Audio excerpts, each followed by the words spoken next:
two things. We know that the serpent was eating the fruit. Because number one, Eve wouldn't have been so stupid to eat it. If he said, here, eat it, she would have said, you eat it first.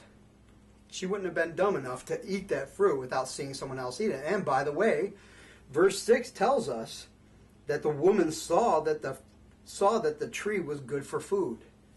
You don't see that fruit is good for food unless you actually see somebody else eating it. In America, they used to think that tomatoes were poisonous. But they finally seen somebody eating tomatoes and realized, hey, it's not poisonous. Eve saw that the fruit was good for food, which means the serpent was eating the food. And he says, you will not surely die. He says, is God holding back something? He's holding back this fruit right here. He says, if you eat this fruit, you will die. Check it out. And he gets the fruit, and he starts eating the fruit. He says, I eat this fruit all the time. You will not surely die. I'm not dead. I eat of this fruit, and I'm not dead. You want to know why God said not to eat of this fruit? I'll tell you exactly why. Verse 5.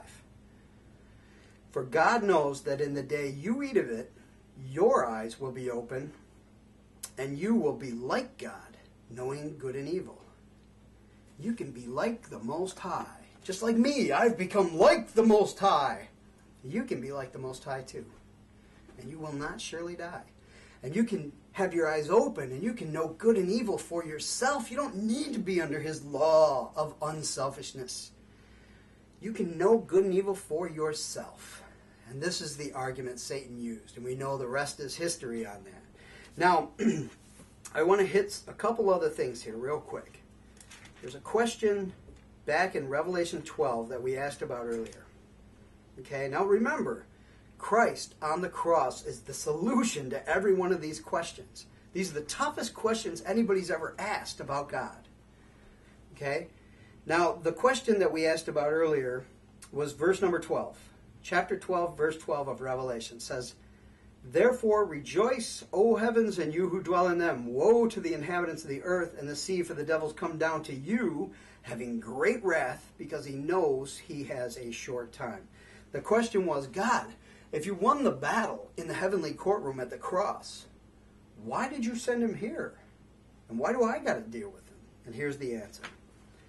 As fallen beings, we must choose to serve God willfully, intelligently, and affectionately. Now, as fallen beings, we have to make this decision.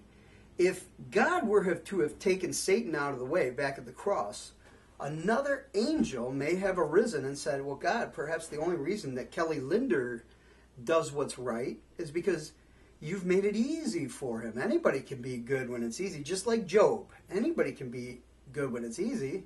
But let Satan in there to tempt him and to test him, and you'll see that he's really not right. He just make the sin problem happen all over again in heaven. So God in his love has to allow Satan to go on for a short time. My faith, my supposed faith, has to be tried. I'm still on trial. It has to be demonstrated to the entire watching universe that I'm safe to admit into heaven. I'm safe to eat from the tree of life and live forever. It has to be demonstrated. For a short time, Satan and his wrath must be allowed to test my supposed faith.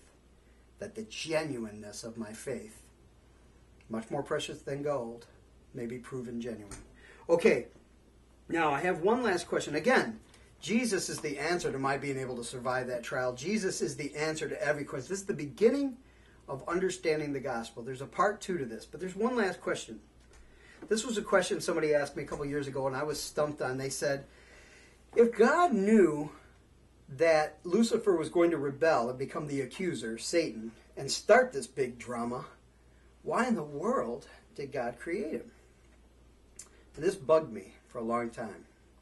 But then it occurred to me, the fact that free will exists means that the possibility of rebellion exists as well.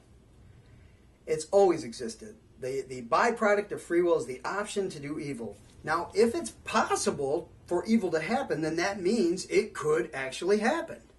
And of course it did happen with Lucifer.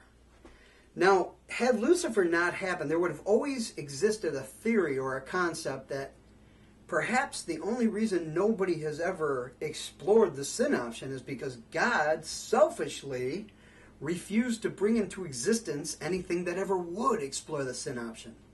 By the mere fact that Lucifer was made and was allowed to rebel and do all this demonstrates that free will exists. Because if God refused to bring Lucifer into existence based on the fact that he knew he would explore the sin option with his free will, it would have been demonstrated that there is no such thing as free will. There's no free will. God just won't create anything that will rebel.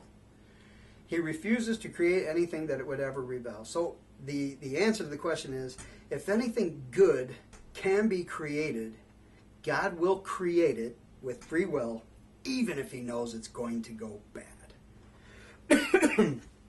Now that is the end of this first study, the great controversy. There's a part 2 now, which explains the gospel a little further. But I just want to leave one thought here, and that is, Christ is the answer. He's the answer to every tough question, and he makes sense here, and he makes sense here as well. Thanks for watching.